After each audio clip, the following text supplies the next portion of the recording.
I will double check. Somebody was just saying they couldn't get in, so that's what that was all about.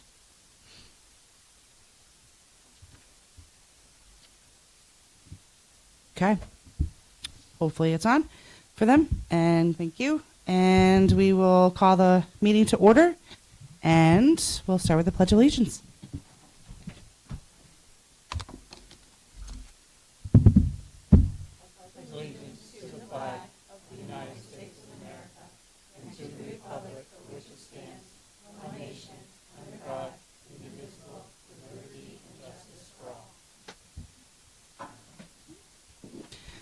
Thank you for your patience. Sorry for the slight delay.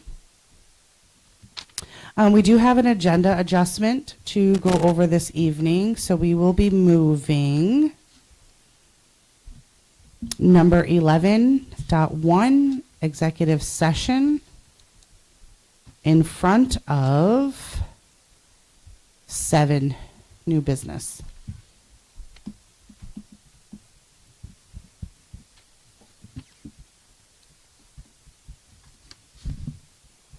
All right, now let's move on to our consideration of the minutes. So to approve the minutes of the March 12th, 2025 budget workshop. So moved. Second. Discussion. All those in favor?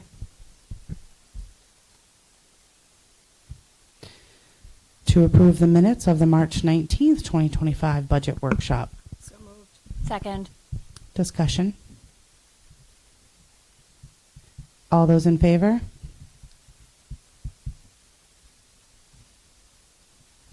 Any petitions or communications this evening? Okay, public comment. We invite the public to come up to speak. Seeing none, we will move on to our reports. Tonight we begin with our administrators. Jan LaValle for Libby Tozier. Did you have a report? Did I skip you? Oh, yeah, the financial report we'll be doing at the end. Right.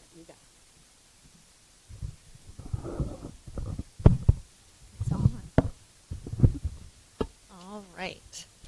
Good evening. So I'm here to present for Libby Tozier. I just want to bring you up to date on some of the great things that we're doing. So you might have heard about our Bus Bucks initiative, and it's going on all the way up into Cary Ricker. So this was really coming about from some discipline issues we were having on the bus. There was a lot of things going on. We had a lot of new bus drivers at the beginning of the year, so a lot of discussion went into it, and referred to Tracy, our PBIS coach, and she worked with Shelley. I think you've heard about that. So this is kind of the outcome of that. So the positive piece of it is our Bus Bucks program. So kids earn Bus Bucks on the bus. They come in every morning just really, really excited if they're holding one. And they get put into those buckets in the office, and bus drivers are signing up on a spreadsheet to tell us when they can come in. So Tracy's kind of in charge. We don't have a set day. It's not necessarily on a Friday. It could be on a Tuesday that Matt's available for breakfast. So we just make it work, and we pick up to 8 kids because that's about what our tables can hold. And it's just been a really fun way to celebrate kids and to get them following the rules on the bus. My next picture is a group of pictures of just some of the things that we're doing. So we had a building party. We filled our Tiger Ticket bucket again and got together in the gym to just do some building. We had Kindness Week right around Valentine's Day, and teachers nominate kids that have really showed kindness, and they get a certificate, they get a little bracelet, and we put up their pictures. It was Dental Health Month in February. That's our nurse, Kaylee, and she did a community meeting just talking to kids about taking care of their teeth, and she got little tooth kits that she handed out to everybody in school. Down in the corner is Snap Ed. So we have Miss Courtney that comes once a week. It's about a 6 to 8 week session, and she works with each classroom and just talks about nutrition and taking care of our bodies. We've started to have a lot of staff spirit days, so that's anything but a cup day.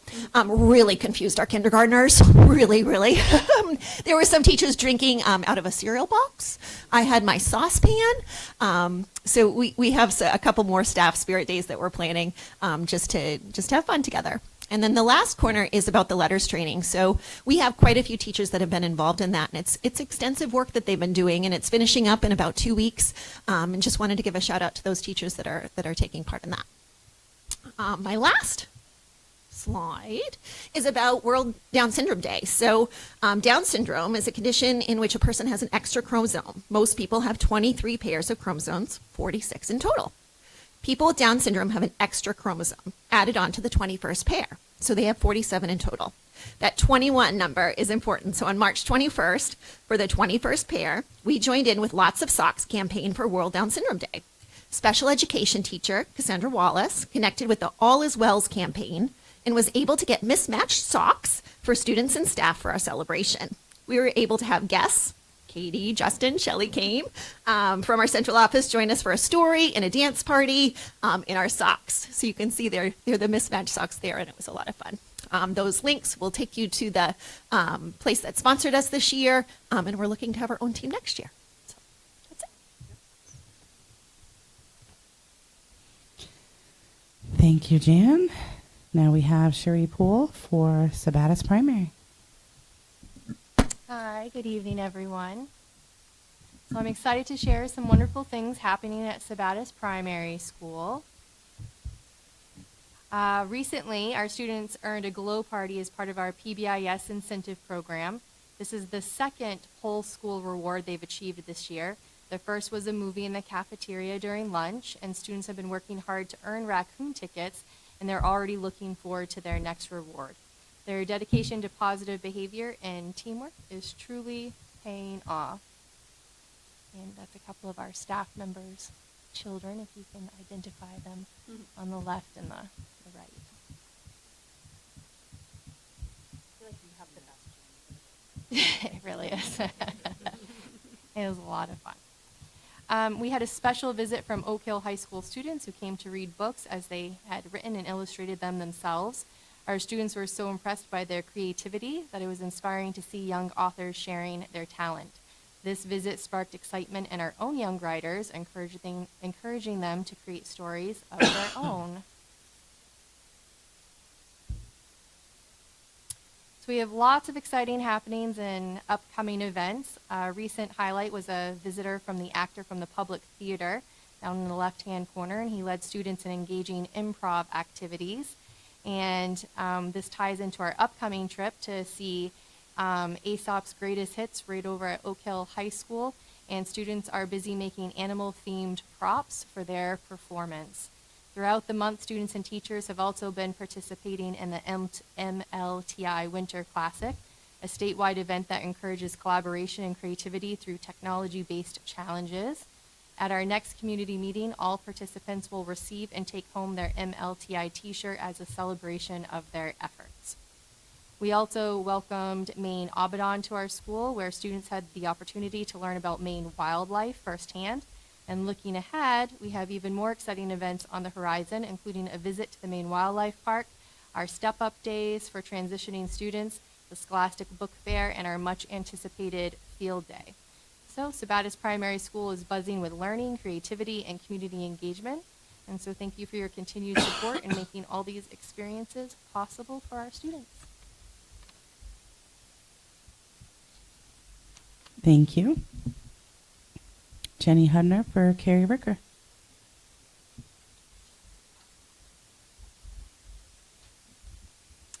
Hello and good evening. So we've had a very busy couple of months as well at Carrie Ricker. In February, our assembly celebrated our Awesome Owls, February birthdays, and the new Principal's Howl Award. This is a new award given to students who showed achievement in respect, coming to school prepared, engaged in learning, and showing effort and perseverance. I'm proud to say that 60 students received the award in February. We are hoping that number increases every month until the whole student body can be celebrated. Some of our classrooms participated in the National Read Aloud Day, which is part of the Maine Department of Education's Read to Me Challenge. Because we participated in this, we were able to win, through the Maine Department of Education's generosity, another guest speaker for Carrie Ricker, children's author Marianne Coco Leffler. More to come after her virtual visit to the school. Last year, to end the Read Across America Week, the school participated in the One School, One Book. Carrie Ricker readers read about the adorable hamster named Humphrey. The new book for this year is about a friendly frog named Og. Students have been reading the chapters at home and participating in trivia questions each day. Our frog-themed literacy night will be celebrating OG on April 10th from 6 to 7, so you're all welcome to come. In March, we also participated in the Department of Education's Maine Winter Classics student event run by the MLTI program. This is a game-based approach to learning which integrates technology, computer science, creativity, and team building. Judy Davidson, our technology coach, along with the district's technology team, led the event, training the teachers and providing game boards to the classrooms to participate. And after a few remote day cancellations, we also were finally able to have the glow dance party, which the students earned for collecting their OWL tickets. Students loved the glow sticks and the black lights. Last night, we had Carrie Ricker's spring or end of winter concert featuring our third and fourth graders and bucket drumming. We also had the book fair going on. There was a great turnout for both, and we appreciate all the community support. Thank you all to Mrs. Skozafava and the fair volunteers. We could not have done it without you. And I'd like to turn this over now to Becky D'Alessandro and Jen Lane, our literacy coaches, to show you about Read Across America, which all 3 elementary schools participated in.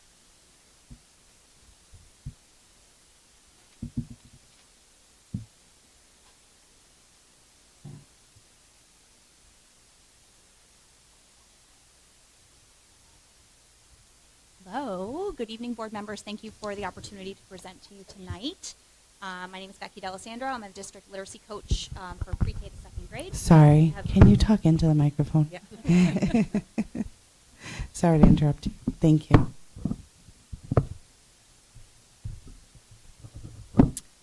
I'm Becky D'Alessandro, literacy coach for the 2 primary schools. This is Jen Lane with the Carrie Ricker School, and we are excited to talk to you tonight about Read Across America Week.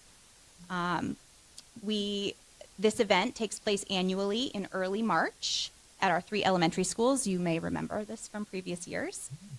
We have a tremendous village of support in RSU4, and with everyone's help, Jen and I put together a celebratory reading experience that impacted over 500 of our students.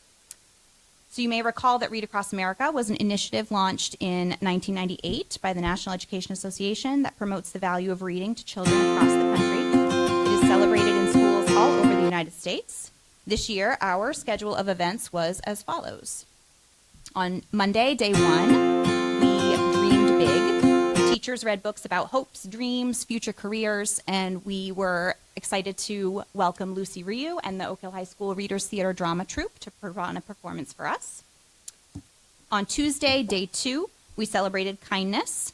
23 of our fabulous high school student authors, 2 of whom are here tonight, wrote children's books that came and read those to the students.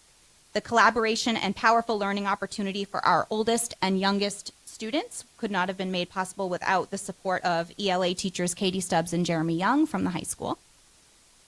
Day 3, Wednesday, was Poetry Day. Our primary students learned a class poem or song and presented it to the other classes at a sweet little grade level community meeting. We have some photos to show you. It's super cute. And day 4, students dressed fancy and enjoyed a book tasting. Students at Carrie Ricker School were invited into a book cafe by Mrs. Lane to peruse or taste different genres, exploring books before deciding on one to keep. On day 5, the masked readers came to our schools again. Staff members hid under masks, read part of a story, and students had to guess who the voice belonged to. The reveals were perfect and highly engaging for our students. Classes also enjoyed a mystery walk around the schools, trying to figure out the storybook character hiding under the clues. Finally, after many hints and clues throughout the week, Mrs. Lane did a big reveal for the One School, One Book that Mrs. Hudner just spoke about. It is Og the Frog. I believe that our work to make this event happen annually will help instill the love of reading for our kids and families in this community. Thank you to the incredible RSU4 staff for everyone's collaboration and support in making this week a success. We are grateful for everyone who helped us behind the scenes to make it happen. And we have a little presentation to show you tonight.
We had a great time. Thank you for everyone for making it happen.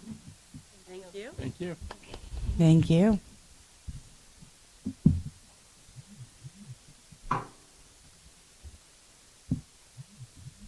Now we have Michaela Stevens and Brian Daniels for Oak Hill Middle School.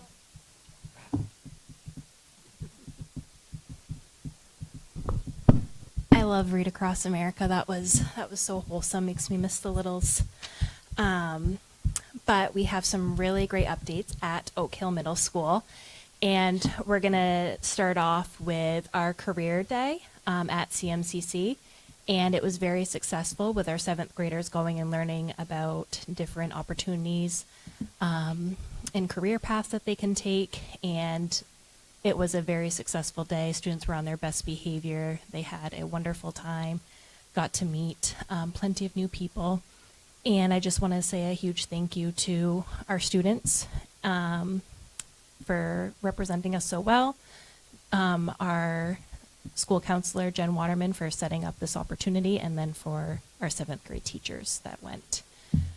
And then we can move on to Project Puffin, which I know Diane shared at our last meeting, but that was a huge success.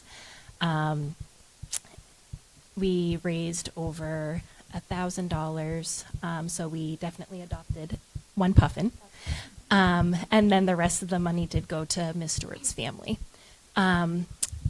There is a rumor going around that we are getting puffins at Oak Hill Middle School.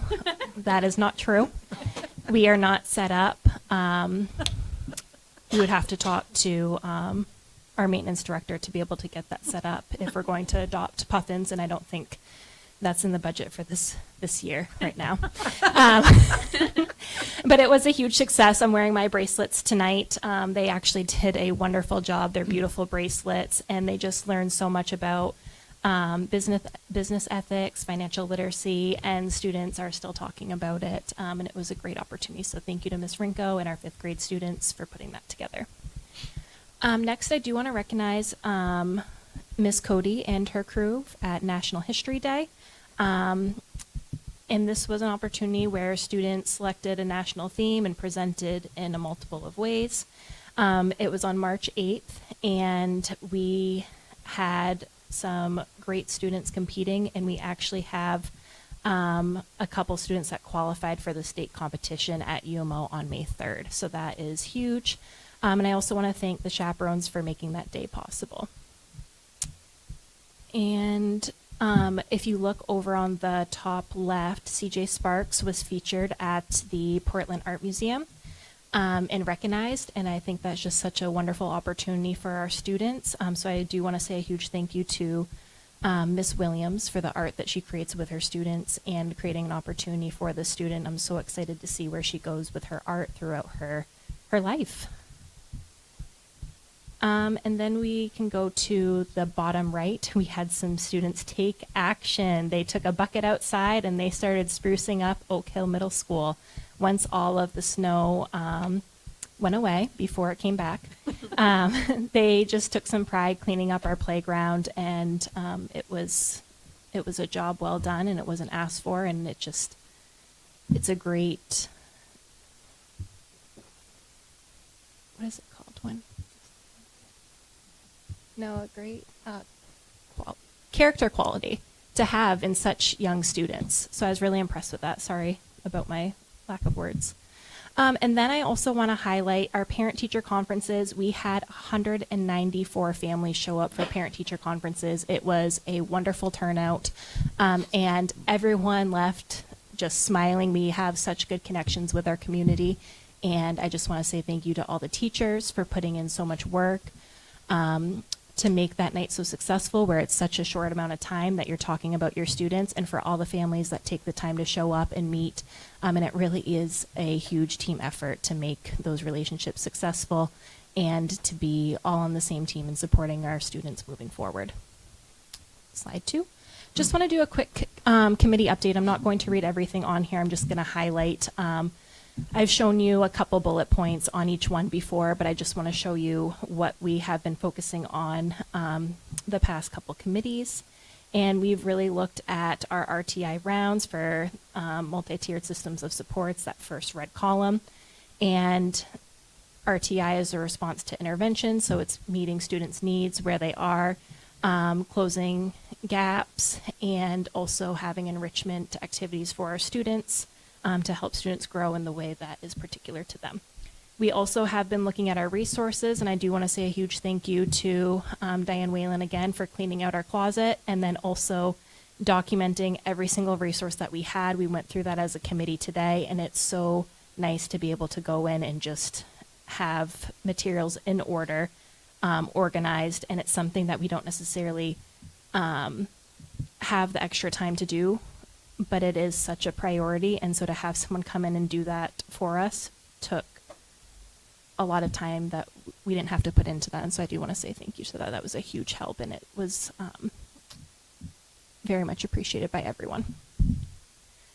And then we also are doing progress monitoring and talking about what that looks like for our Tier 1, Tier 2, Tier 3 students, and how we can make sure that that is going from year to year, keeping track of student growth.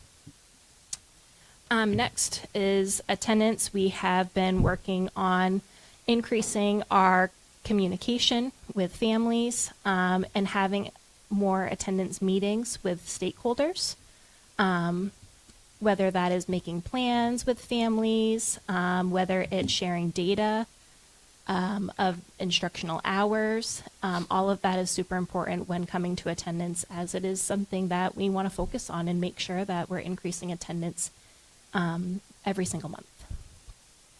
Next is our BAR program, really getting into end-of-year transitions, reviews, checklists, and planning for the 25-26 school year. It's a very successful program. It really encompasses everything, the whole child, and we want to continue to grow that and make it successful. Last but certainly not least, the PBIS committee. Mr. Daniels, I do want to say a huge thank you to Brian for going to the PBIS conference, and we had a teacher, Carolyn Dupy, go as well, and they ended up creating a student and staff handbook for PBIS that is so well done, so visually appealing, and just straight to the point of what we do for interventions, and so that's positive behavior interventions of supports. And it looks at what interventions we use for which level of behavior we're experiencing, and it's how we can increase student engagement. It really encompasses all of that. So that was very nice to be able to have. And now I'm going to turn it over to Brian. All right, so just kind of some staff and student engagement here. So last month, every Student of the Month assembly, we do have a different competition that the students participate in. Last month, 6th grade happened to winning the Spirit Stick, which is always kind of a nice upset per se when the younger grades overtake the older students. 8th grade definitely kind of walked out with their head down, but hey, you got to learn how to lose sometimes, so it's all right. You see there the PIA teacher fundraiser. Our student council did a fundraiser to raise money for the Interskagen Humane Society, the animal shelter, where they raise money. Students got to buy tickets. Whichever teacher had the most tickets in their bin got pied. So we had a handful of teachers who got pied at our last assembly. It was voluntary. Yes, of course. I just want to note that Miss Stevens would not volunteer for that. My makeup's too expensive.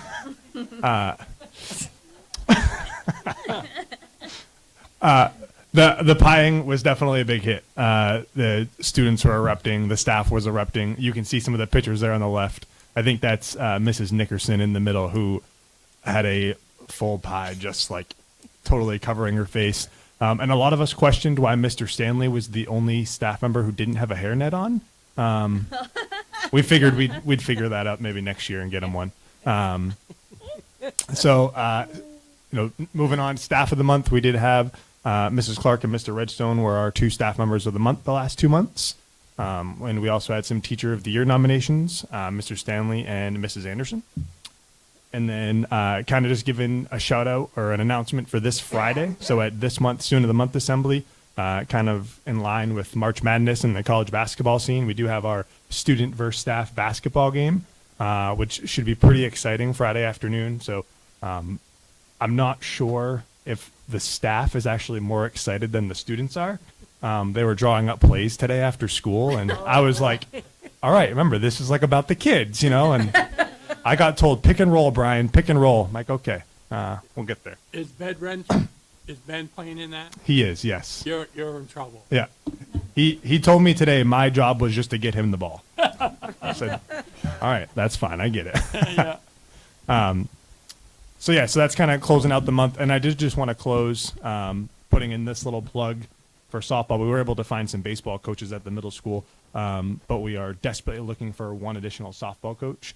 We had an incredible 41 girls sign up this spring, which is unbelievable. But we currently only have one coach, and those numbers don't really correlate.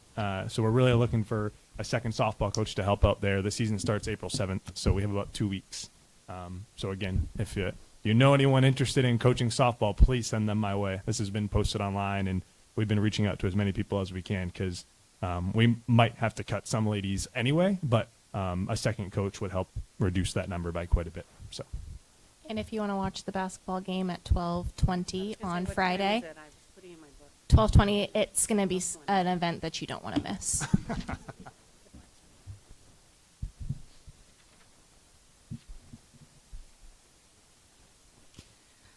All right, thank you. And now we have Marco Aliberti and Sue Rennie for Oak Hill High School. Hi, good evening, ladies and gentlemen. Thanks for just a couple of minutes to talk about the most recent happenings at Oak Hill High School.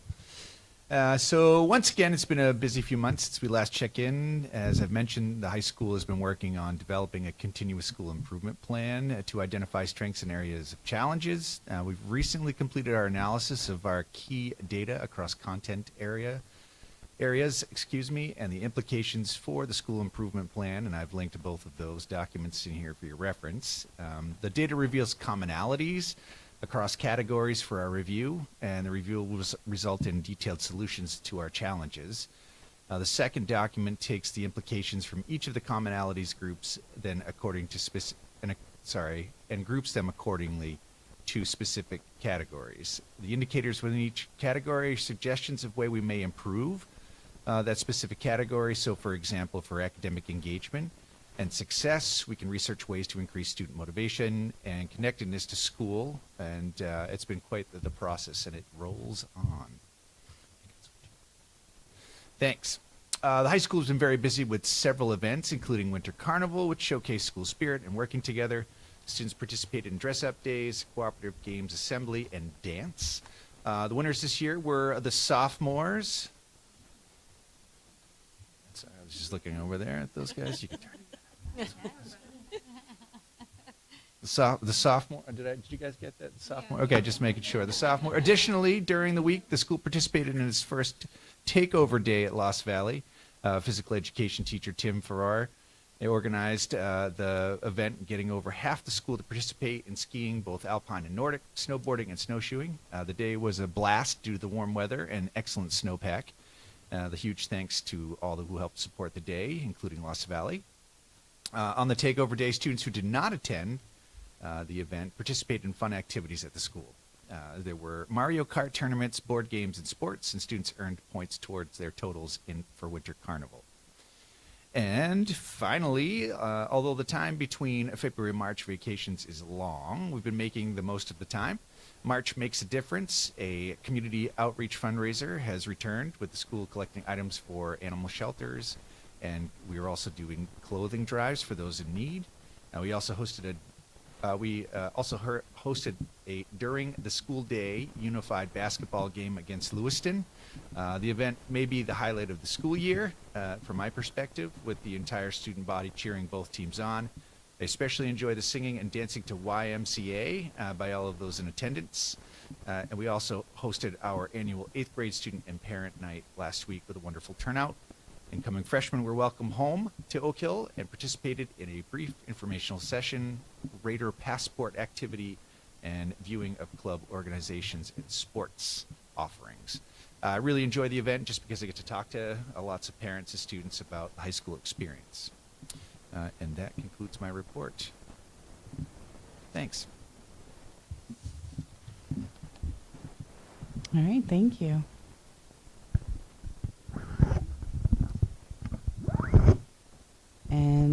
Next, we have our student rep reports, Aspen and Lily. Hi. Okay, so first I just wanted to mention that spring sports are starting and how we're all very excited to see where the season goes. And I know Mr. Aliberti just touched on March Makes Difference, but I just wanted to mention how last week we did Penny Wars and we were able to raise $150 for our school food pantry. So that's pretty impressive. And then we talked about that. We love the unified basketball game. It was so much fun. We really enjoyed cheering for both teams, and it was probably one of the highest scoring basketball games I've ever seen in my entire life. So really impressive. And we just had a great time at Winter Carnival, and I wanted to thank OHLA for all the hard work they put into planning it and the decorations and snacks and drinks and music and everything. FBLA won second place in the state competition in Portland last weekend. Despite not winning first place, we fought very hard and won dozens of medals individually or as teams. And also, 4 of the members on the new FBLA state board are Oak Hill students. So they campaigned, they went through caucusing. I think there's like 7 positions, so we're almost half of the FBLA state board, which is really cool. Academic Decathlon, I know that they came when I wasn't here, coincidentally, but booked the flights for the nationals competition in Des Moines, Iowa, as we continue fundraising. As just a reminder, you can order coffee from the Giving Bean to support us, and I have forms here if anyone's interested. And also, we are doing a fundraiser at Applebee's tomorrow night from 4 to 9 p.m. 15% of the profits go to Oak Hill's Academic Decathlon team to fund our national competition. But you have to have the flyer present, so I also have those if anyone's interested. You don't have to cook. It's a great time. The drama cast and crew performed Schrodinger's Classroom at the One Act Regional Festival in Yarmouth recently. While we didn't win, we got very good feedback on the performance. That's it for drama this year, other than just some like celebratory things. And then, as we've talked about, Read Across America, it was just a really good experience, like from like a high school student perspective. Lily and I both did it, and it was really good to connect with other schools in the district and interact with the students. And they were all so welcoming and respectful. So it was like, honestly, that's just like my favorite part of the year. And I think that's all for us. All right. Unless you want a paper. Thank you. Okay, moving on to our old business, 6.1, to approve the second reading of ACAA, unlawful harassment of students and sexual harassment of students. So second. Discussion. We did remove unlawful, so if you looked at the, Yeah. I have a few questions. Where did the revisions come from? Were these in red? Were these all recommendations from the policy committee? Were these come from? Where did the revisions come from? okay, so these are, so in 2020, we had a big change, and then we updated them in November based on the latest law, and then when the executive ordered, everything went back to the 2020. So what I took is Drummond Woodsum's 2020 and cross-referenced it against ours. So that's what you're seeing. You're seeing really we're backtracking back to 2020. Okay. I was wondering why we just updated this in 2024. Because the laws changed. November, actually. Yeah, yeah. Well, we Now were we're supposed to have it updated in August. Revisiting these again. Yeah. Only a handful of months later. Yeah, so because it changed and we had to have it updated by law, and then the new president did an executive order, Yeah. and I'm we were familiar. reversed back. So we didn't know that was going to happen. Under where it says ancestry or national origin or, what's the or for? It says nothing. Yeah, but that's a different bullet point. Hold on. But I think if you read it all down, it has commas between each one. Yeah, because I have to clean those all up, Scott, when, Okay. yeah. So like I worked on that yesterday, making sure that we cleaned up all, because I had to cross out things, move stuff, as you Okay. see. So we may once I want to clean it change up. that where it says ancestry or national origin, semicolon, or, and then Mhm. and is stricken. I'll double check when I cleaned it up. Okay. I'm gonna go to it. Which policy are you on? So I can make a mark. ACAA. ACAA. Yeah, it's the first one we're one? talking Okay, about sorry, currently. sorry. You see there's a section on the basis of with bullet points. Yes, I The see. second to last says ancestry or national origin, semicolon, or, but there's no or. Just I don't see the or on mine. There's I'm or, on ACAB. and then disability is the next bullet. Yeah, I think the or is to continue on to It's disability. because of the but semicolon. what's the necessity of or when disability is a separate bullet point? It's just the semicolon in bullet Okay. format. You could even take the bullets out and just have it, you know. Yeah, that would make more sense. Ours had it bulleted and Drumwoods didn't, and so I just kept it and made sure it was aligned rather than replace the whole. Mhm. Because I could have just taken Drumwoods and made those the new ones. But instead, I looked at our current one and I tried to. That's why. And I believe each bullet is protected class under civil Correct. rights. Yes. So by bulleting them, that is showing the different. So disability is a different class than age, is a different class than ancestry or national origin. Yeah, I'm they're not somewhat s- grouped. I'm not seeing the or either. I know, You, I are you don't- seeing the or in the first? It's in red. It's in red. It's It in says red. Meaning it's a ancestry. change, but it's not. Yeah, You mean ancestry or national origin? And then the word Sen- or is And right then after that. Rather than Then and. the No. one I have, which is the most recent one we got, it has or after in red. Yeah, that's just the bullet format. Yeah, I think maybe it's just an error from the converting to the bullet format. Maybe. No, No, it's it's so always race, been that. sex, that Either way, category, it's- color, I mean, I'm just religion, pointing it out. ancestry, national origin, To me, or to disability. me, it was like okay, I and have to bring it up. or what? Hold It just on. says or what? There's no Or additional- disability. or disability. which is a separate bullet point. Right. I think if you're going to have or after ancestry and national origin, you have to have or after race, after color, No, after that's religion. not how you No, how you no, do that's not how you do lists. grammatical bullets. But we'll To be honest, we'll none get of it these cleaned up. kind of like so many of these are just the same thing, and it's like you say protected class, but tell me the difference between race, color, ancestry, and national origin. Yeah. Like, why not just group it under? Because that's No, not how I- federal law is written. I think each bullet is just representing something in the law, a category in the law.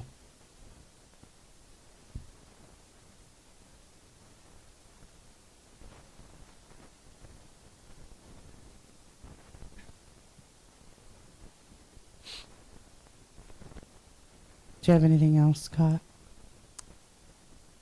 I mean, I'm not a huge fan of how this is worded, personally. I mean, I think if I was present during the policy committee, I would have made some recommendations for changes. So, I mean, Right, I'm they not didn't going to go to- vote they did for not this, go- but They didn't go that's- to the policy committee because the law changed very quickly. I understand. Right. So I had emailed you all and said what I was doing. Yeah, there's a few things in here I personally think would be a slippery slope, but I don't work for Drummond and Woodson, so.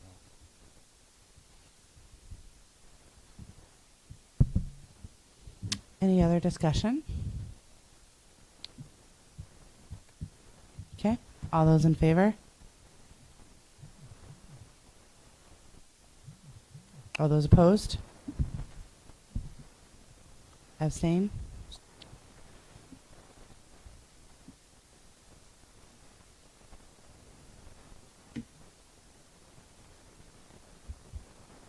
To approve the second reading of ACAB, harassment of employees and sexual harassment of school employees.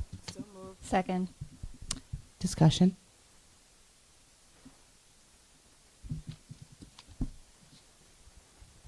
Hearing none. All those in favor? All those opposed? All those abstaining?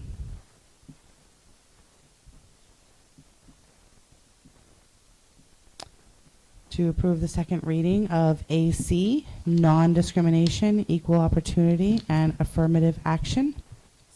Second. Discussion? Hearing none. All those in, Oh, sorry, I was too slow. Mine is just a grammatical correction. I think it's the second paragraph. After color, I think there should be a comma there. Yep.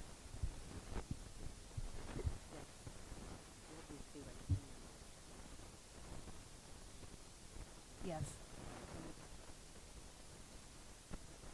okay, we'll make sure that that's captured.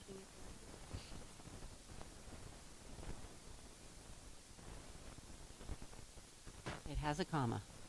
The cleanup has a comma. Okay, mine doesn't. Yeah, no, this is, yeah, I had to, yeah. Okay.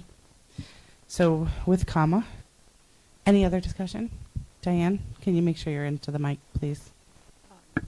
Maybe it's just me not reading it right. In paragraph 3, it says ancestry or national origin, or do you need or in both of those? Or can you separate? Yes. Okay. That's All that's right. the same thing that we just went through in the other one. It's the different categories. They're groupings. Yeah, I knew why in the other one. I wasn't sure. Yeah. It's the same thing. Yep. Any other discussion? Okay. All those in favor? Okay. Unanimous. And I will be sending all these out to the employees so that everybody has the most updated.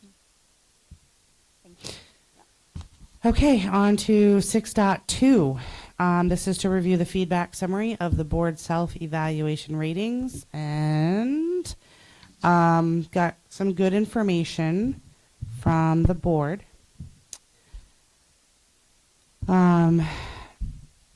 So I did break it out. I don't have anything to share, but we will have this information, and we're going to revisit this information as we proceed on through the year, getting goals, strategic plans, things like that. Out of, oh shoot, I just had the total. I think it was like 73 or 74 questions. 70 questions. So for 31 of them, we said that we meet expectations. So I think that's fair, right? We think we're doing a decent job. For 39 of them, we have partially meets expectations, so some work to do there. There's no way I can go through all 39 of them. So like I said, we will have them available to us. None of them exceeded expectations. I don't think anybody's shocked with that, but I think, half and almost about half and half, a little bit top heavy on the partially meets, but not too far off, right? And then we have 4 where we do not meet in our minds here. So those 4 were: the school board establishes annual performance goals for the board, right? So that's one of the things that we definitely need to work on and do better. The school board evaluates itself on a regular basis, at least once a year, in conjunction with the superintendent evaluation, which we know by virtue of doing this right now, we've even failed at that for this year. But we can do better. We will do better. And the school board reviews annual performance goals for the board, right? I don't think any of us are really confident in saying we know what our goals are and how we're meeting them. And we review our strategic plan prior to setting annual district goals. So I think those 4 are attainable. We can put something together and achieve at least maybe partially meeting for those, and then we'll balance out that a little bit. The other 39, I would encourage each of you, once I publish this, to go in and see what those were, where we partially meet. There are some comments from board members, which I will include as well, but I will not include who said them. So I'm the only one who knows, and I will not say. I won't be able to know by reading it either, by going back to it. So I encourage you to look at it and, digest it and determine how you can contribute, so how we can maybe get a better score next year. And thank you for taking the time. I didn't really hear a lot of feedback that the questions weren't applicable or appropriate. Uh-oh, Mr. Staticky is around.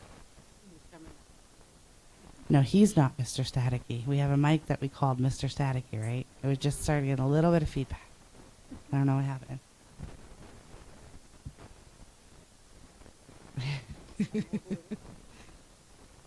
I don't know, it just started, so. Okay. It's not too bad. Okay. Maybe it's, no, it seems to have gotten better. Thank you. What was I saying? Whether or not there's good questions. Thank you. Thank you. So we did have quite a bit of discussion on that previously and whether they were applicable or appropriate for us. Some of them may have seemed, kind of silly or pointless, but it seemed to have worked. We can still scale it back next time, now that we kind of got one under our belts, and see how it works best for us and how we can proceed forward and doing better and achieving our goals in support of RSU 4. Any comments or discussion? Curiosity. So did you just take everybody's average scores to determine did you take everybody's averages and do a mean score to determine where we were? So I took everybody's score and averaged it for each question. So I think that's what you were asking me. Did everybody complete Um, evaluation? Everybody here did. Awesome. I'm sorry. No, we had one that didn't. Actually two, but one's here. That just gave it away. But I think she knew she was running, right? So I'm not trying to call her out, but she just probably didn't feel appropriate, right, given what she was doing. She didn't want to. 7 out of 8. 7 out of 9. Yep. And I was going to say something else. Oh, and so on top of adding it all together and finding the average, I did round to the nearest. Right. So some scores may have come out 3.81 or 2.2, right, and then rounded up or down accordingly. Any other comments or questions? All right, so we'll be looking forward to doing this, hopefully, depending on who your chair is, in October, I think, is when we're supposed to be doing the superintendent evaluation. So we will hopefully align with that.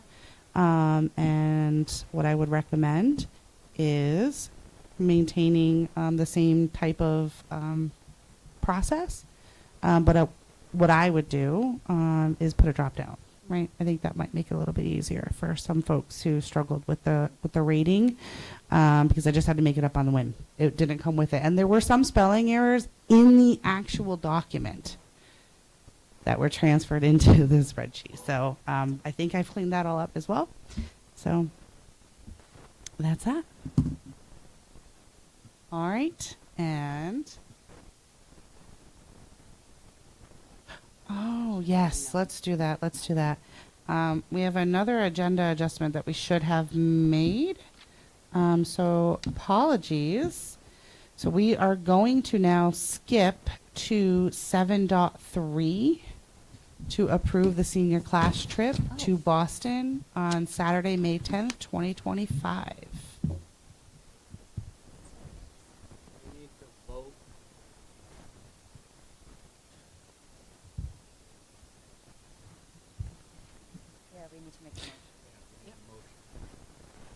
Okay, so we'll take a motion to have an agenda adjustment to move 7.3 to right now after 6.2.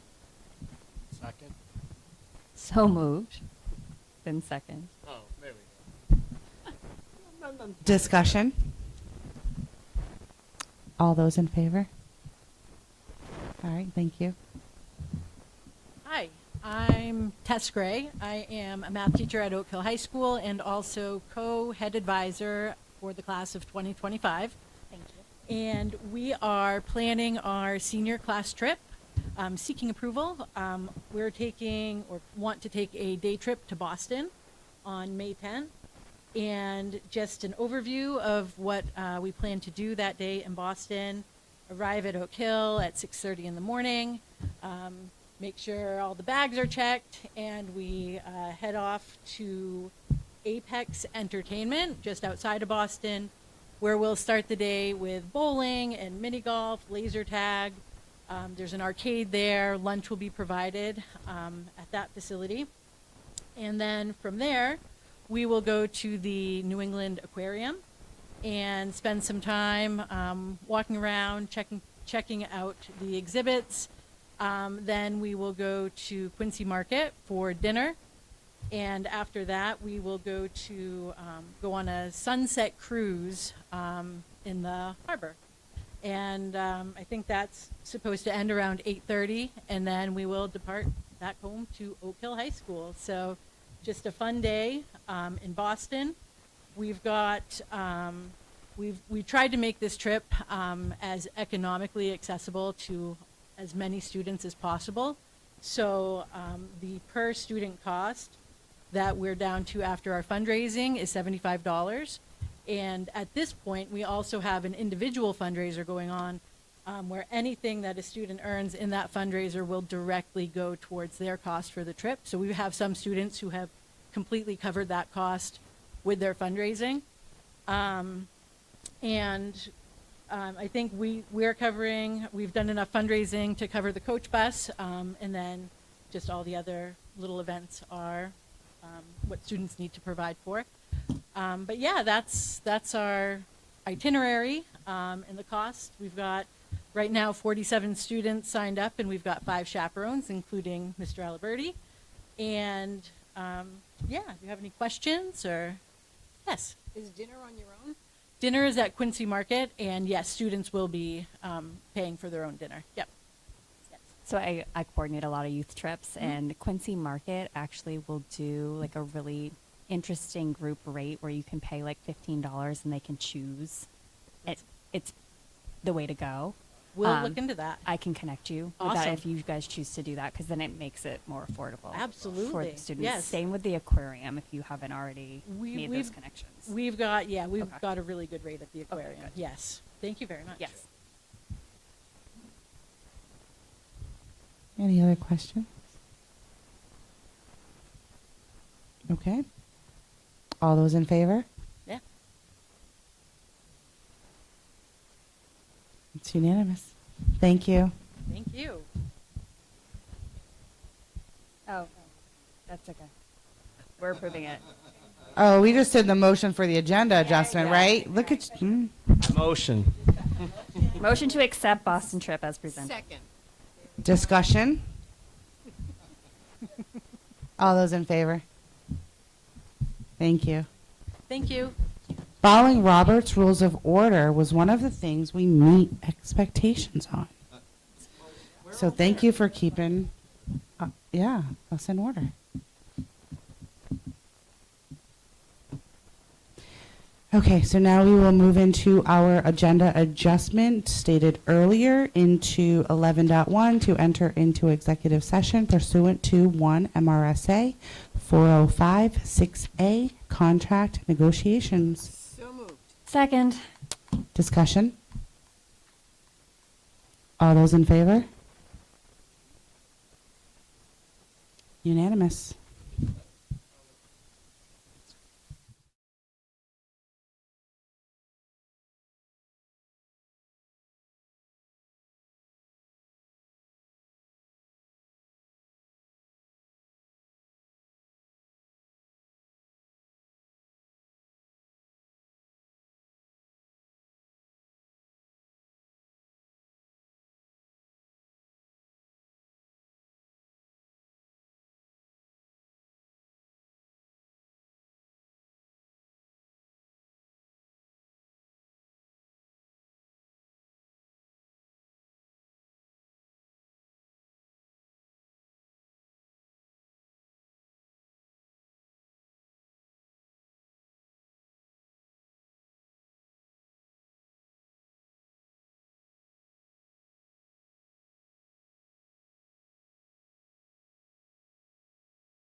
you to be my teacher. Can you be my mother?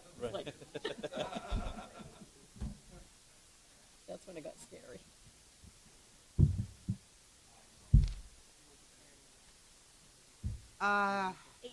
Eight declared out of executive session at 8:26 p.m. And then we just have to get back online. A new business. We are online, and our audio is my mic on? Yep. My mic's on. Go ahead, tell me to talk in the microphone, guys. Come on. Ah, thank you for hanging out while we were in executive session. Now we will move on to new business 7.1. To approve a motion to elect Marco Aliberti as Superintendent of Regional School Unit Number 4 as recommended by the Board of Directors. So moved. Second. Discussion. Okay, all those in favor? Thank you very much, unanimous.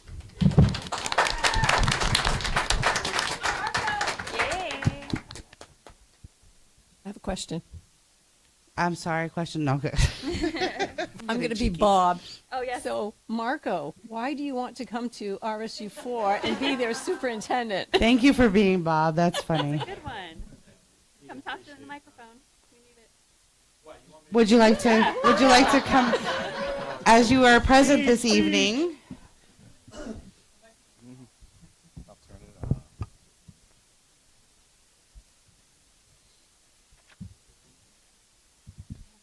I'm sorry. Can you repeat the question, please, Diane, one more time? Yes, Mr. Aliberti, why would you come to RSU 4 and be the superintendent? What was your reasoning for coming? Geez, this was my reasoning for becoming superintendent of schools in RSU 4, right? So I really think it comes down to, trying to make a difference in people's lives and, especially students. I had the fortunate opportunity to be working in this district for 10 years now, and it's been a wonderful experience. I just feel like maybe I have something to give, something to provide people with, support and direction and, collaborative efforts to just move the school district forward. It's an extremely humbling opportunity, but one that I'm poised to take on and do the best that I can to serve the people of the school district. Thank you. All right, thank you. You have something else, Congratulations. Christy?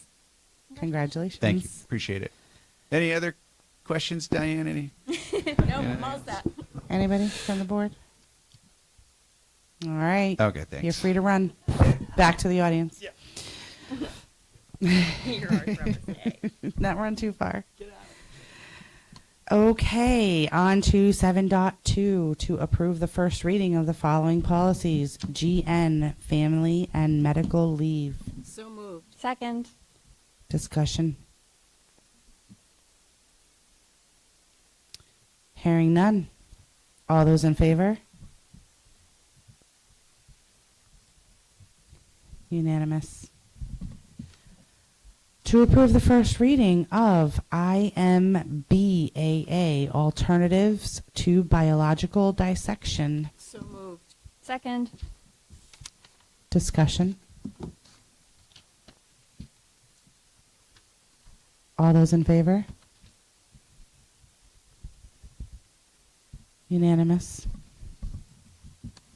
To approve the first reading of JI, Student Rights and Responsibilities. So moved. Second. Discussion. This is a new policy, not a revision, Yes. correct? Correct. Hold on. So Mm. this was not new. This was an Oak Hill School Committee policy Okay. only that was established in 2002.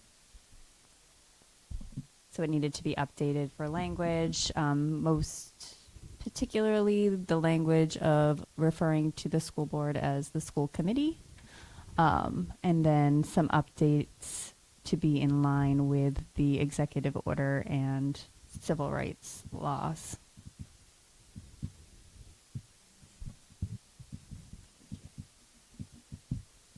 Any other questions or discussion? Okay, all those in favor? Unanimous. Excuse me.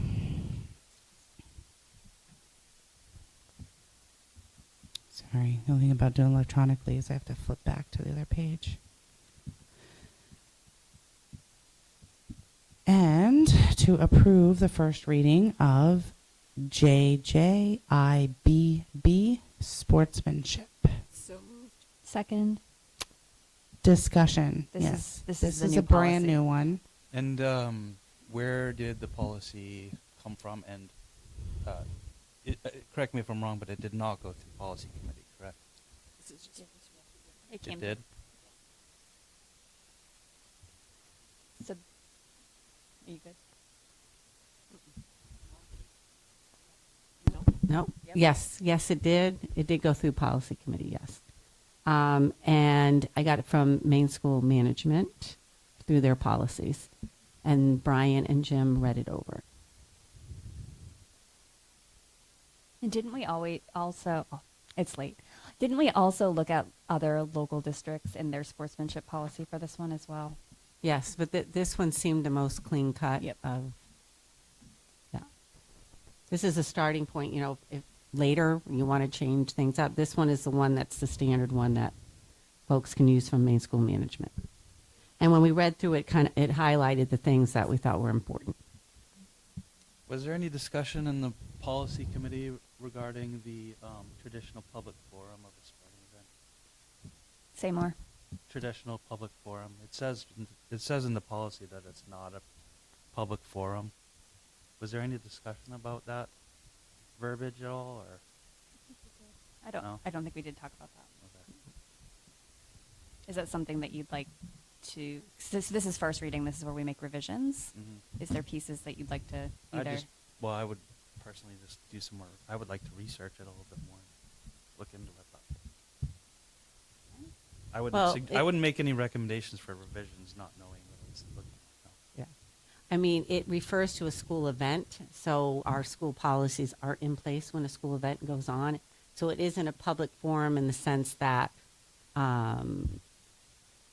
it'd be like if an outside group brought something in. This is a school-sponsored event, so the sportsmanship is all about that, which is this is how we expect you to behave during a sporting event. That's why they're things. So I don't know if you're getting it like First Amendment rights and things like that. That's what I'm guessing. So because it's a school event, and what we've talked about is making announcements like this is how we expect people to be behaving.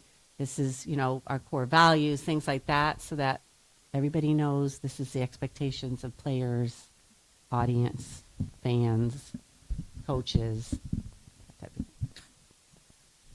That's a long speech to go through that. You do it every sporting event. No, you wouldn't do all that, but you would say, remember the core values, respect. And when would we provide that with spectators, the core values? Yeah. What do you want to share? Jim and Brian, why don't you come and just say what your plans are? And I know you're making posters, you're looking at posters. Yeah, I was at a high school over the weekend. I did notice they had a poster about sportsmanship. Not our high school, a high school. I don't want to name them. We did talk about, and I don't remember if you remember this, Scott, but remember Sports Done Right? It was a huge thing, Sports Done Right, about,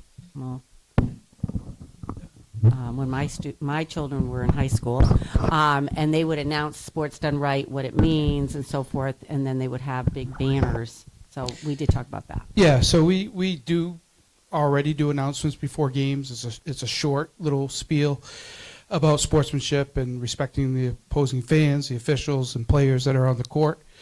We do it at events that we have announcements for, so that's basketball and football. What we've done in the past, I brought it up at our conference meeting, our Mountain Valley conferences. We've had athletes actually do the spiel, and it was received pretty well at that point.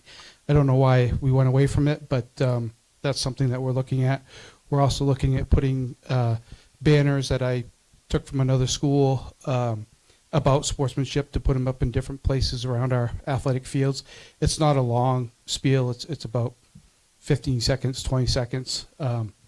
We also we're not the only ones in this situation. It's across the state, and it's actually coming up at the athletic directors conference next week as a full session as to how to change the culture of spectators, coaches, and parents.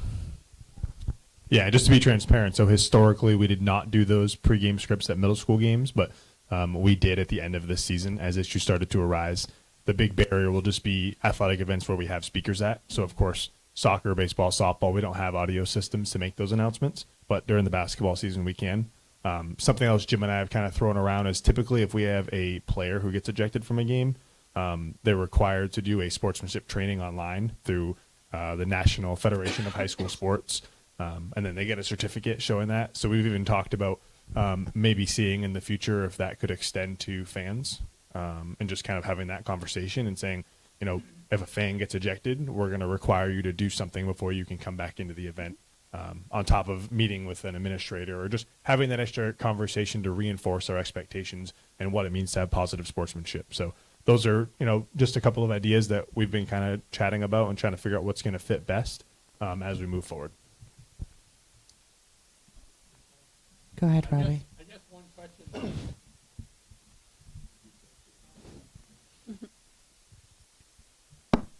There we go. I guess one question I got from people in the community is, well, how do we have a right to make people leave a public event?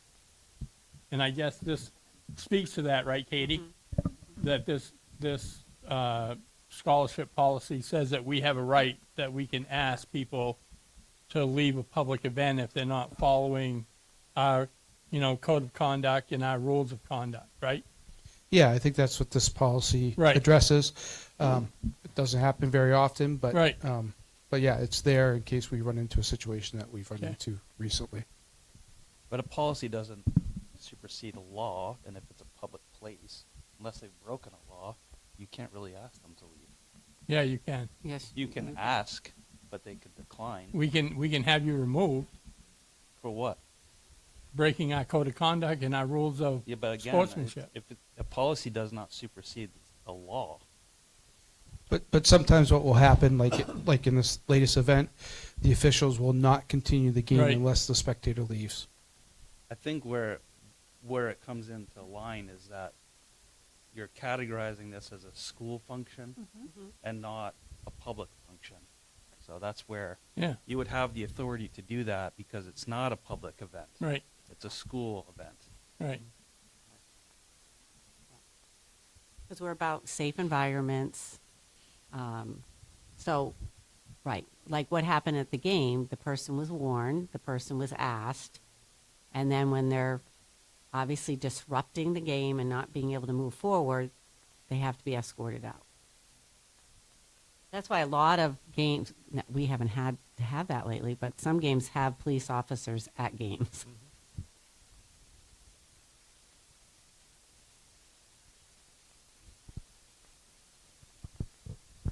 I was going to say, anybody else? Yeah, so would this policy apply if there's a building use agreement? Or is it only sanctioned athletic events through the school sports? Because I'm thinking like, okay, if there's a rec game Right, and happening they're or using the and facility. they're using the facility, does that, and maybe we don't need to even talk about that right now, but that's just something. I think the answer isn't clear, but a lot of times when we have facility use, we ask the people using the facility to follow the same guidelines. For instance, when lacrosse comes to use the fields, we say, to be consistent, can you please not allow dogs on the premises? And if there's rowdy parents, have them dismissed. So we're pretty good at talking with most of the groups that use our facilities. And that feels like it would be doable. Yeah, and I would just kind of echo on that, where if we ran into a scenario where there was an organization that was requesting our facilities and they weren't following board policy, then they just wouldn't be allowed to use our facilities in the future. So that would be the conversation. Like, these are the expectations, these are the policies, these need to be followed. And if you can't manage that with your staff, then you lose the privilege of using our facilities. Is that enough to send it back to committee for clarification? I mean, at any point, the board can send back any policy when it's Yeah, at a I'm first just- reading. So if that's what the board wants, to make sure that it's aligned with our facilities agreement. But I think, to Brian's point, like when they sign a facilities agreement, they are also adhering to the board's policies and guidance. So I don't think we need to do that. I think it's important. This is a pretty timely policy. But if you want it to go back, it can go back. But we would need to know what parts of the policy need to be revised, or we can also revise it for a second reading. It's going to delay it, will not to be delay it. approved probably till June. Right, and then you miss spring sports season with a sportsmanship policy, June. if we're lucky. Hmm.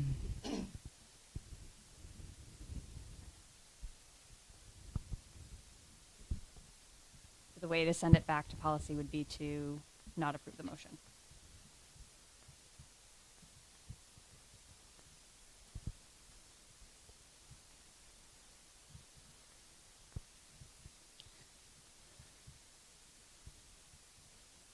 I don't know. I feel like it needs to be stricter, but that's just me. The penalties for inappropriate behavior. You know, the spectators, whether it be adult or student, need to follow the board policy. That's kind of like what we were just saying. You know, having my children in rec, I see things. But remember, we don't currently have a policy to. Yeah, yeah. Agreed. Understood. I apologize. I haven't had the opportunity to read it yet. Is the guidelines for what meets the level requiring a removal? Are those pretty well laid out in there? You know, let's say you have a rowdy group of fans that are just cheering excessively. You know, are they going to be asked to be removed just for being too loud, or? I would just say too, when it comes to a lot of when fans are being removed, specifically at the high school level, it's actually deemed by the MPA, because the MPA has their own policy for varsity athletic events, which is why there's an athletic director that's required to be at every varsity event. So when it comes to all those, there's certain rules that are put out by the MPA that we have to follow in order to be a school-sponsored athletic program.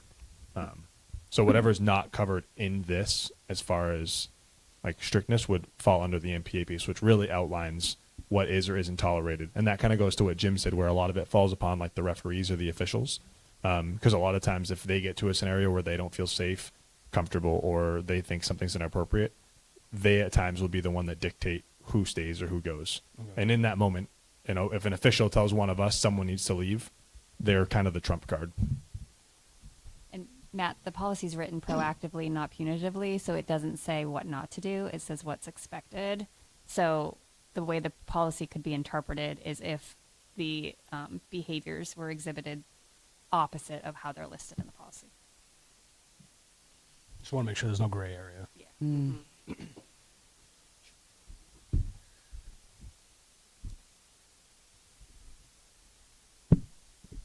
And again, you're going to put it in place, and then you could review it again. It doesn't have to not review. Then maybe have Brian and Jim come back after next year's season and say, how did it go? Do you feel there needs to be any revisions to it?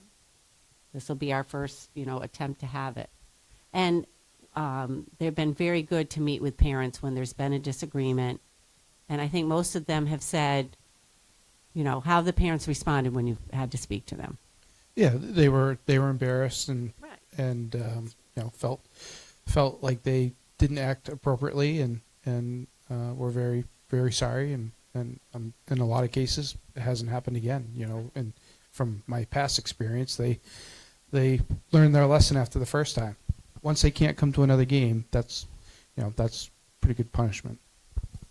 And perhaps a suggestion would be for a procedure to be developed.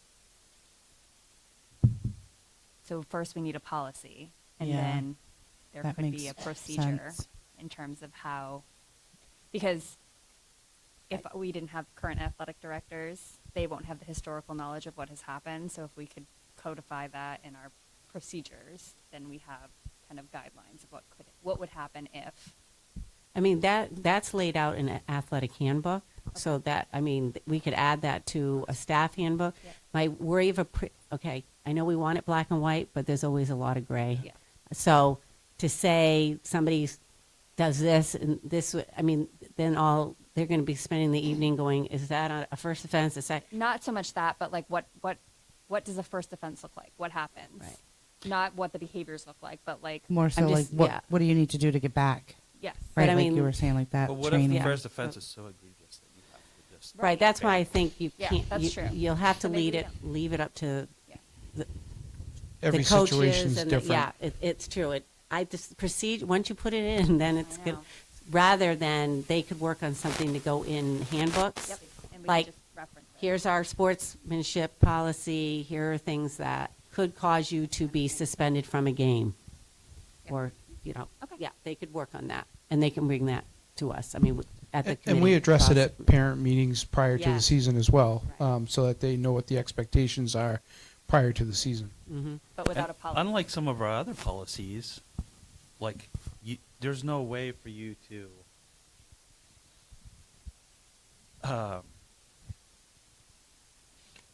go through a process to be. So say somebody's ejected from the game. Mm-hmm. There's no way for you to get let back in. You know, to go through a process of being allowed back. Mhm. You know, like some of our other policies. Mhm. This is just a permanent ban for life. I don't. No. There's no. No. Well, it doesn't say though. So. It's at the discretion, right? Yeah, but the discretion of who? You The know? athletic director. The and athletic everything. director, Yeah. and then you get a new athletic director, or I don't know. It's Or they just. move schools. And what if the athletic, not you guys, obviously, but like a different athletic director is wrong about the decision that's made? Then the superintendent would speak to that director if there were concerns brought So forward. is that but the policy doesn't state that that's the process that we would go through to resolve that issue. I'm with you guys here. I like very black and white. Right. I'm not a gray area. I'm like reading through some Yeah, of this. I'm well- like, what if? But everything in your handbook is not in policy, Right. because it gives the flexibility to work with folks around how do we respond to that. For example, when something happens, they often consult with the principal, they consult with me, and we decide what is going to be the best course of action depending on what we know. So that's what you would have to trust, and that's why I think you haven't had one at all. So you're going to put one in place and then see how the season goes and what they get from feedback around that. And it doesn't say anywhere in the policy that it would be a permanent ban. It just No. says they'll Or be maybe asked. it has to be. Maybe excluded. Right. Yeah. And maybe it May has be to asked and But may be excluded. How do you determine that? How do you go through the process?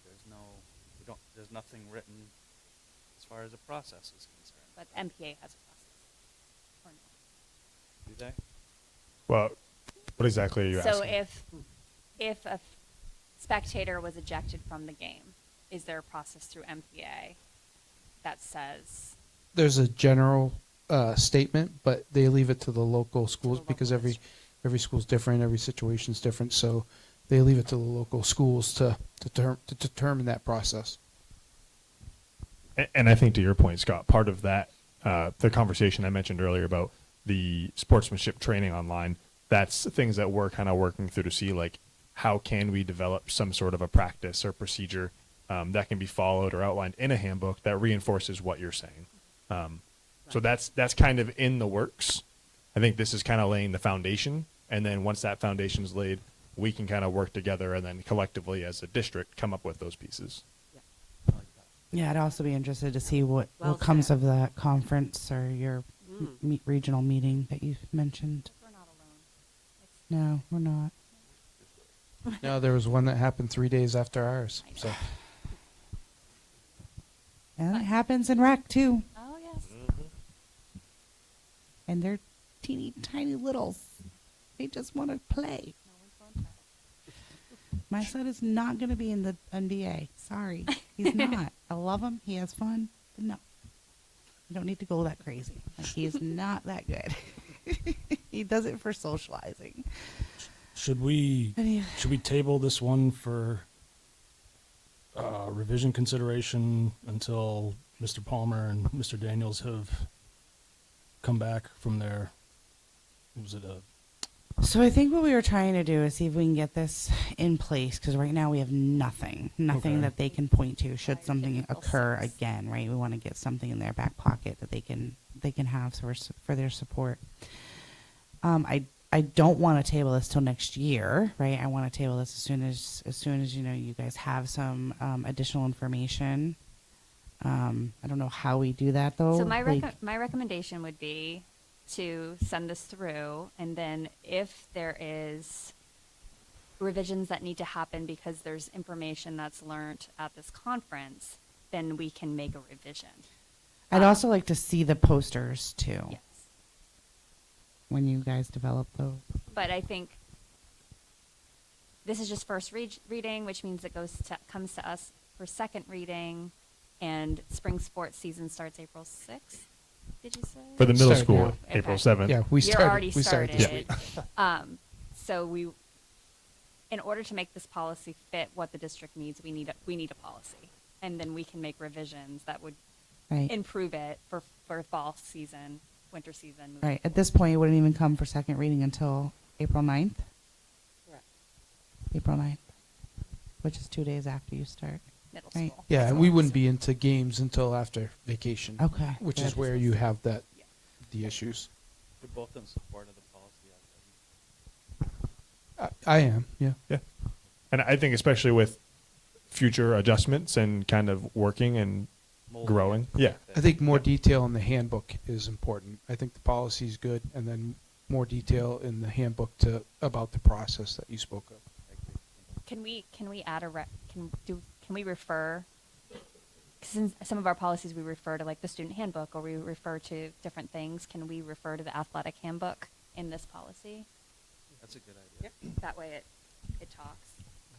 So can that be a revision to Next add? time? Yeah. Yep. I'll have to Yeah. figure out where to put it, but yes, we will do that. Thank you. Well, just put at the end, just like referencing policy, whatever. You would just put referencing athletic.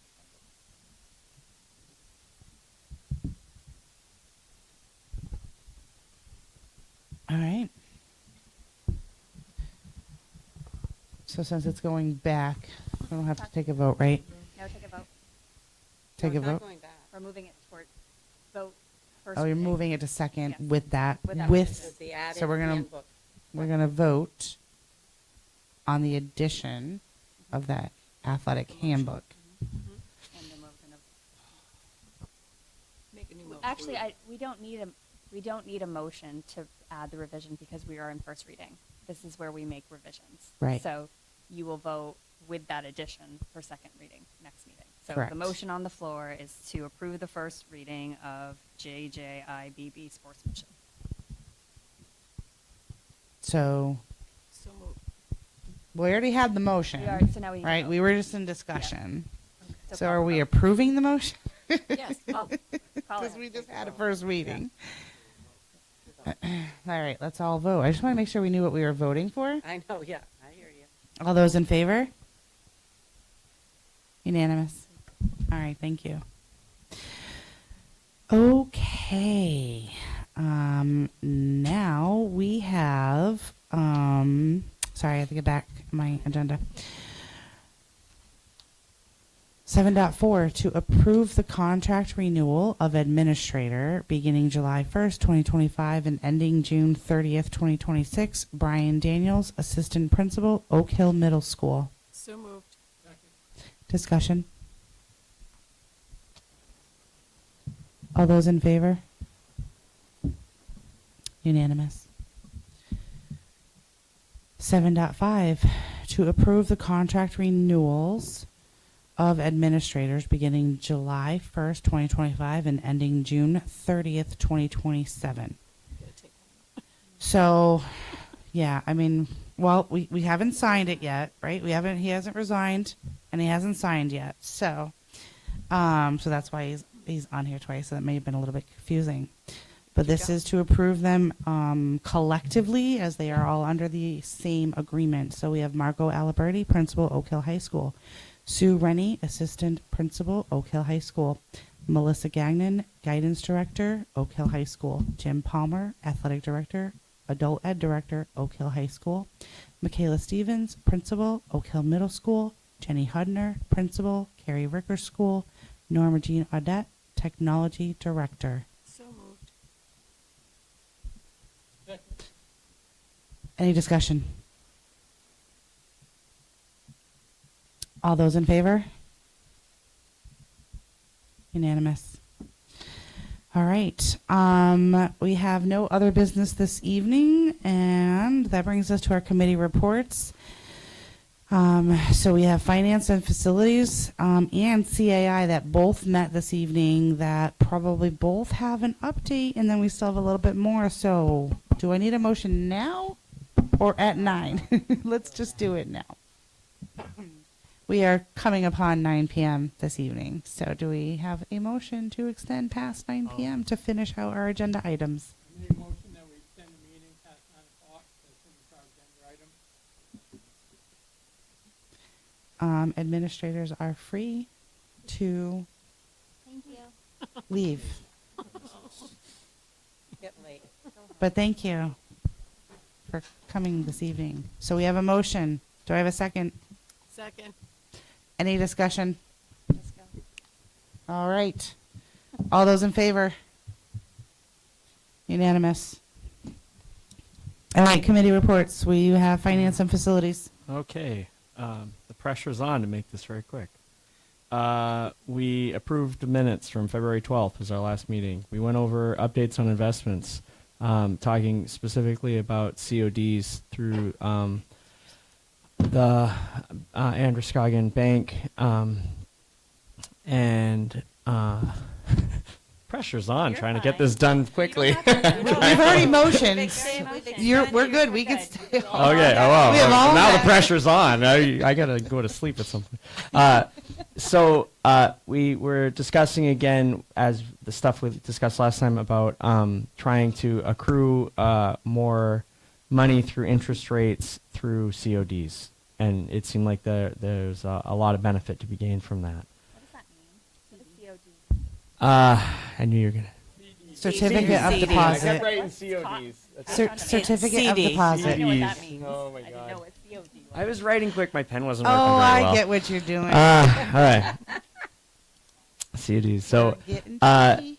the other thing that was brought up is that apparently we signed up for a new analysis bank account, and it will actually filter our ACH payments, and it will, without getting too into the details, it will actually increase security through transactions with checks especially.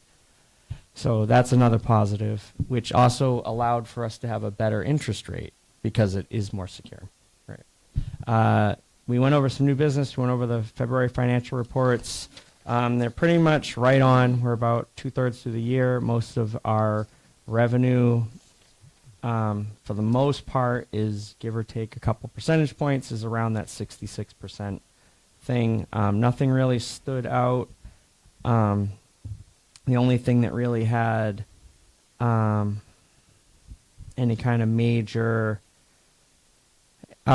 issue that was going to be addressed was mostly the nutrition program, right, was the main one that we went over, the nutrition, unless I'm missing one.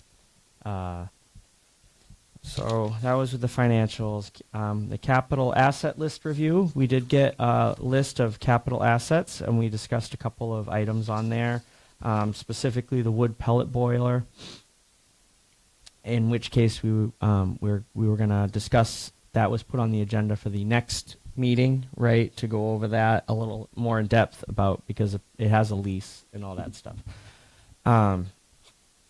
Let's see, kind of went through those. We covered a lot. Capital improvement plan was discussed, and we're trying to see if that's something that will be supported or not supported, and then discuss how it will be used in the future and that kind of beginning conversations or middle conversations, I guess. Bus depot conversion was the last bit, and we just kind of touched on it. We are currently kind of dealing with Sabatis Public Works, but it seems like we should start thinking in the future. And the two options that kind of came up in the time that we had was to lease with Litchfield, a Litchfield facility, or to try to invest in our own facility. And the four major criteria that I wrote down was we need bays, or at least a bay for the mechanic, bathroom, part storage, and electric for the heater blocks. So those are going to be further discussion points, I guess. I think I covered all of it. Did I? All right, any questions for Doug? All right, CAI.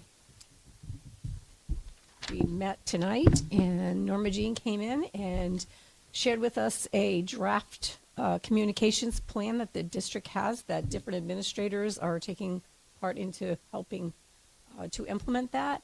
And their aim is to strengthen relationships with the stakeholders, enhance community service or support, and create a positive and transparent environment, which we know that's one of our key goals. After that, we talked about, after that, we went through a technology map, and she shared with us all the programs that are available in the district with teachers, and those programs that are being cut because they're no longer useful, or those programs that are meshing with another one. If they have one that does what another one does, they're just going to eliminate one of the others. So that was very helpful, and next time, I think we're going to do curriculum. This time was technology. All right, any questions for Diane? All righty, what's next here? Board member comments. Doug, go for it. To all the teachers and faculty that were at the 8th grade step up at the high school, I thought it was really well done. I thought it was nice to see the high school. Everything looked very clean. The facilities were very clean, which is kudos to the janitorial staff there. I think that, I don't know, it seemed my son was very excited. Seemed like I thought it was very positive for the whole event. So I wanted to kind of shout out to them. All right. I would agree with Doug. I was there as well. And it almost gives you a sense of like what we're paying for, right? What we're doing all this for. Some of like the staff and were great, but just the whole learning environment and all the stuff that's offered to students, like there was so much stuff I didn't even know that we had to offer. So it's like, I don't know, it's just bigger. It's a lot bigger than I expected it to be. So it was kind of an eye-opening experience, and it was really well put together. So thank you for that. Go ahead, Can I ask Teresa. a question? Was there a PowerPoint that showed you that? How did you hear So about this, those? the step up is where the 8th graders come up to the high school, but they actually sent them to all the different departments.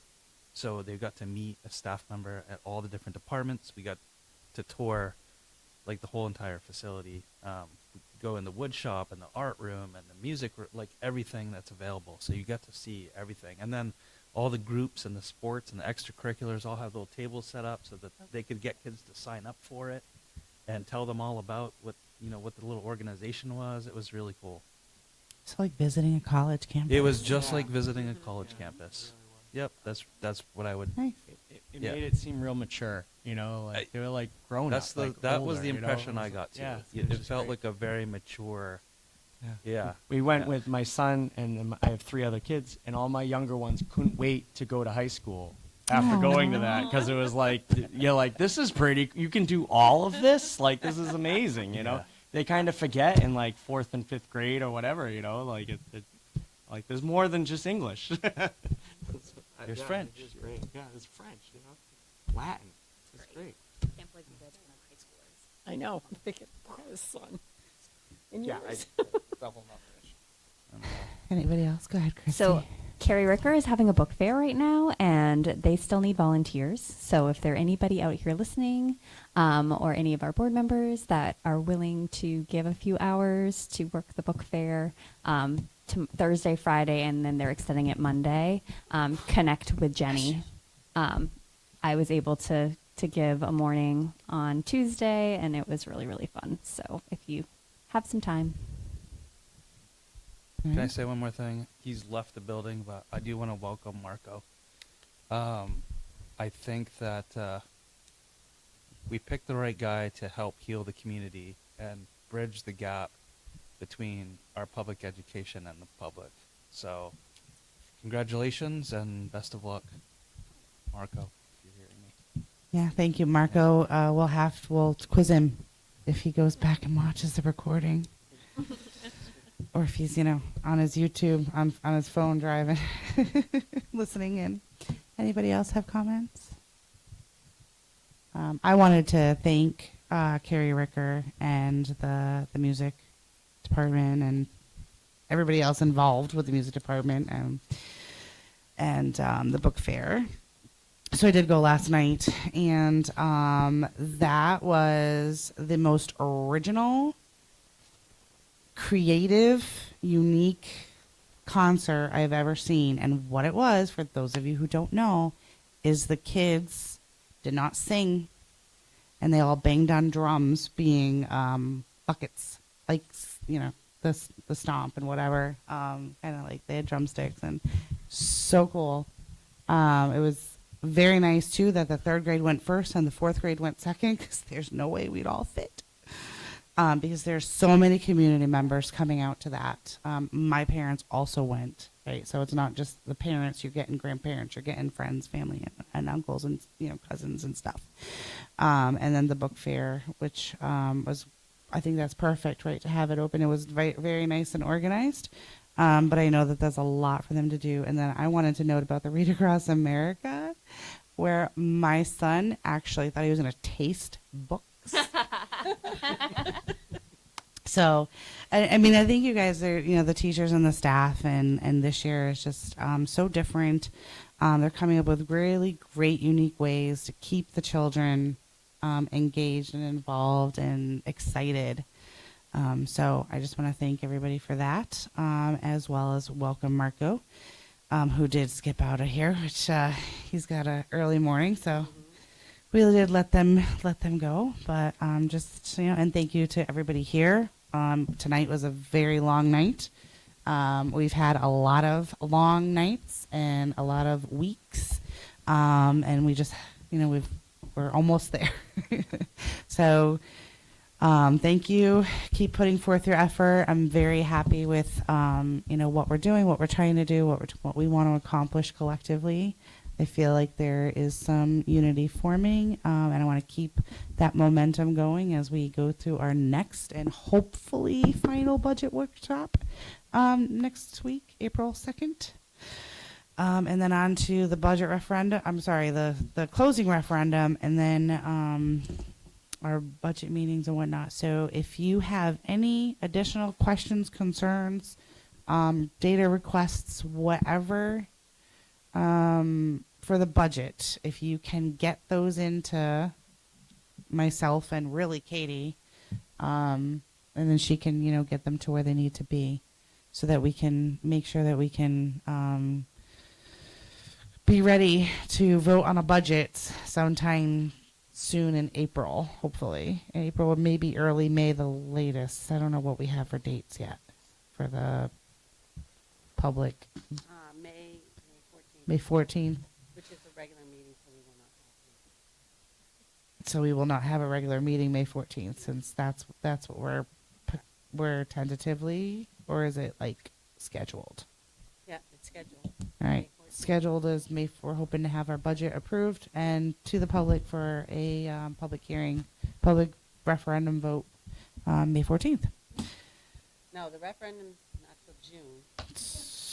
So what do we call that? The public meeting is May 14th. Public meeting. But that's a vote as well. Yes. That is And a I know vote. we have That's a our, vote. And then you have the referendum vote in June. so it's not called a referendum vote in May. It's just a budget vote. Correct, right. Thank you. Can I say something? Sure. Just to let people who are watching this, maybe after and the people that I've met with have talked about their budget, and I've seen it. They're really making cuts to our budget, so really pay attention to that. You may not see it in the budget line by line, but behind the scenes, people are really conscious of that and making a really an effort to bring that budget down. Go for it. So now Christy. that the superintendent search is almost complete, I do want to publicly thank everybody that parents, community members that came out to our listening sessions, parents, teachers, everyone in the community that took our surveys. A huge thank you to the teachers, administrators, and others that served on the interview committee and to the board as well for being part of a pretty intensive search. So I appreciate you all and thank you for giving us your time. And our wizard behind the curtain, Shelley Mokel, for that entire superintendent search. So thank you. Okay, we have our next meetings. We kind of already talked about them. So without objection, I declare this meeting adjourned at 9:14 p.m. Thank you.